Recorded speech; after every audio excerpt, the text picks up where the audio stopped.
Hello everyone. इस video में हम सभी रिट्स का जो है एक फास्ट रिवीजन करेंगे कि एग्ज़ाम में रिट के क्वेश्चन को हम अच्छे से कैसे लिख सकते हैं।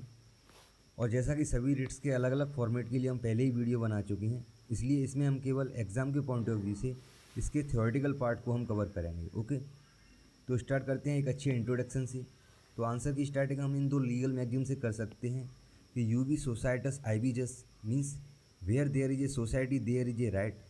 जहाँ समाज है वहाँ अधिकार भी होते हैं। और जैसा कि इसीलिए हमारे कॉन्स्टिट्यूशन में हमें फंडामेंटल राइट दिए गए हैं अंडर पार्ट 3। सेकंड मैगजीम है यू बी जस आई बी रेमेडियम means where there is a right there is a remedy. जहाँ अधिकार होंगे वहाँ उपचार भी होगा। ठीक है, तो सेम ऐसे ही हमारे फंडामेंटल राइट को जो है प्रोटेक्ट करने के लिए फंडामेंटल राइट के अंदर ही आर्टिकल 32 में सुप्रीम कोर्ट को as a guardian of fundamental right की जो है पावर है। और ऐसी पावर हाई कोर्ट को जो है आर्टिकल 226 में है। ठीक है, अब अगर स्टेट हमारे फंडामेंटल राइट को जो है वायलेट करता है तो इसके लिए हम सुप्रीम कोर्ट हाई कोर्ट में अप्रोच कर सकते हैं। अब अगर आर्टिकल 32 और आर्टिकल 226 में जो है डिफरेंस यही है कि आर्टिकल 32 जो है वो खुद में एक फंडामेंटल राइट है जबकि 226 नहीं है। ठीक है, और आर्टिकल 226 में हाई कोर्ट का जो रिट जुरिडिक्शन है वो सुप्रीम कोर्ट की अपेक्षा जो है वाइडर है, ज़्यादा है। बिकॉज आर्टिकल 32 में जो है सुप्रीम कोर्ट केवल 5 रिट इशू कर सकता है, जो हम अभी देखेंगे।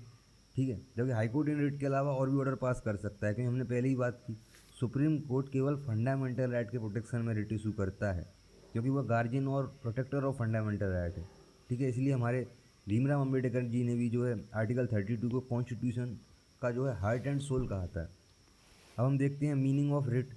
तो रिट एक इंस्ट्रूमेंट या ऑर्डर होता है कोर्ट का, ठीक है, जिसके माध्यम से कोर्ट किसी इंडिविजुअल या किसी ऑफिशियल या किसी अथॉरिटी को कुछ करने के लिए या फिर ना करने के लिए जो है आदेशित करता है या डायरेक्ट करता है।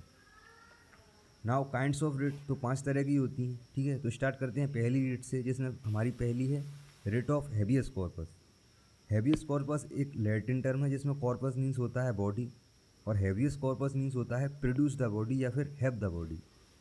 जब भी किसी पर्सन को अनलॉफुली जो डिटेन कर लिया जाता है तब ये रिट लगाई जाती है उसकी फ्रीडम के लिए, इसलिए इसे फ्रीडम रिट भी कहते हैं। ठीक है, अगर विक्टिम जो है डिटेंशन प्रूव कर देता है, ठीक है, विक्टिम के रिप्रेजेंटेटिव, तो बर्डन ऑफ प्रूफ उस पर्सन पर लाई करता है जिसकी कस्टडी में वो पर्सन है। उसे वहाँ लीगल जस्टिफिकेशन देना होगा कि वह लीगल कस्टडी में है।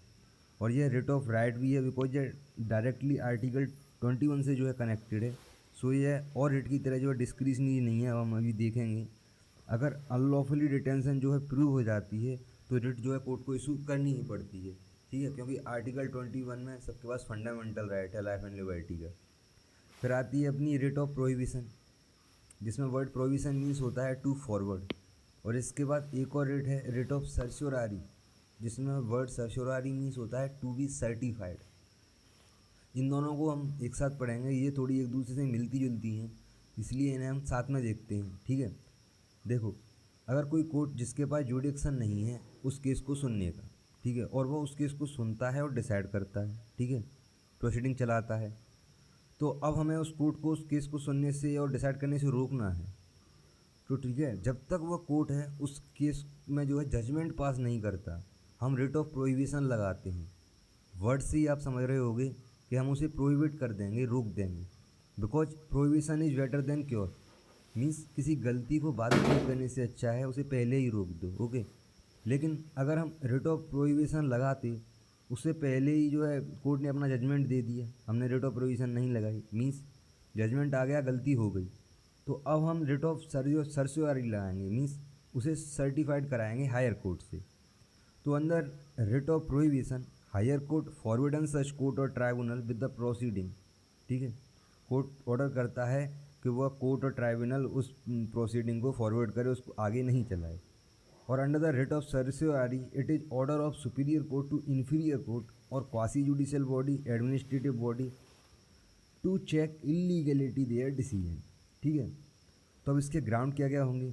तो फर्स्ट है जुडिशियल एरर या लैक ऑफ जुडिक्शन हो। Second, improper constitution of such authority हो। Third, if authority is incompetent. Fourth, jurisdiction unconstitutional हो। और fifth, principle of natural justice का वायलेशन हो। नेक्स्ट रेट है मैंडमस। तो वर्ड मैंडमस मीन्स होता है वीक कमांड। मीन्स यह एक कमांड की फॉर्म में एक कोर्ट का एक ऑर्डर होता है कॉन्स्टिट्यूशनल स्टेचुरी या नॉन स्टेचुरी बॉडी को। किस चीज़ का? दो चीज़ का।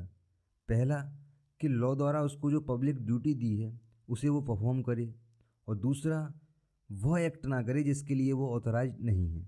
मीन्स अगर कोई पब्लिक ऑफिसर अपनी ड्यूटी नहीं कर रहा है तो उसे परफॉर्म कराने के लिए, और वो अगर पावर गलत यूज कर रहा है तो उसे रोकने के लिए कमांड के फॉर्म में हम रिट ऑफ मैंडेमस जो है इशू की जाती है। ठीक है, इसलिए हम कह सकते हैं कि ये पॉजिटिव और नेगेटिव दोनों रेमेडी प्रोवाइड कराती है, और इसे हम रिट ऑफ जस्टिस भी कहते हैं। It is order in form of command to constitutional statutory non statutory body to first to carry out public duty imposed by law and second abstain act non authorized by law. ठीक है, लेकिन इस writ में ये बात याद रखने की है कि इस रिट के अलावा वहाँ अगर कोई अल्टरनेटिव रेमेडी अवेलेबल है, उसमें अपील हो सकती है, या किसी अदर स्टेज में कोई अदर रेमेडी है तो वो अदर रेमेडी जो है अप्लाई की जाएगी, यहाँ ये रिट इशू नहीं की जाएगी। ठीक है, ना हमारी लास्ट रिट है को वारंटू। को वारंटू वर्ड का मीन्स होता है वाई व्हाट अथॉरिटी।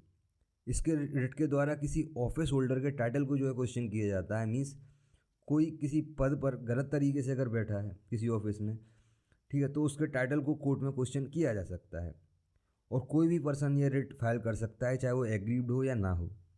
बस इसकी कुछ कंडीशन है, जैसे कि वो पब्लिक ऑफिस होना चाहिए, सब्सटेंटिव इन नेचर में होना चाहिए, person must be in actual position of the office, and person must hold office contrary to the law.